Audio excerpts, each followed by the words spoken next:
Va. Eh ben, écoutez-moi. On va regarder. D'abord, il faut pousser l'immense grillage, traverser un petit parc qui est orné de La pins. métaphore est belle. Mais vous allez voir, pour atteindre la demeure du XVIIIe siècle, c'est un château dans lequel résonne cette voix. You're so like the lady with the mystic smile. Is it only 'cause you're lonely they have blamed you for that Mona Lisa strangeness in your smile?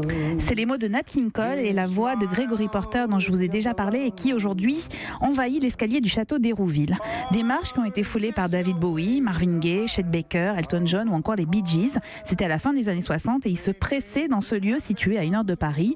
15 jours, 3 semaines à vivre dans ce manoir, le temps d'enregistrer un album ou un morceau. Et à l'époque, le site appartenait à Michel Mann, qui était compositeur de musique de film. Et puis le lieu est tombé en désuétude 30 ans plus tard, sans qu'aucune, pendant 30 ans, il n'y a plus aucune note qui ne s'est fait entendre dans ces murs. Et puis il y a quelques semaines, Hérouville a rouvert ses portes. Les artistes peuvent de nouveau créer et profiter de la beauté de ce site, notamment du studio Georges Sand. C'est une pièce dans laquelle l'auteur retrouvait son amant, Chopin. L'histoire raconte d'ailleurs que le fantôme du musicien traîne dans le château. Gregory Porter et le groupe anglais de musique électro Métronomie sont déjà venus pour quelques Métronymie titres. ou métronomie parce que c'est Métronomie, un peu moins pardon, connu. Métronomie, exactement.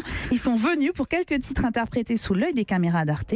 Ce sont des sessions agrémentées d'images d'archives qui sont à découvrir absolument, mais sur le site d'Arte aujourd'hui, parce que ça a été diffusé très très tard pendant la nuit la semaine dernière. Aucun intérêt, vous allez sur le site d'Arte et vous regardez ça, et c'est absolument délicieux. You're so like the lady with the mystic smile.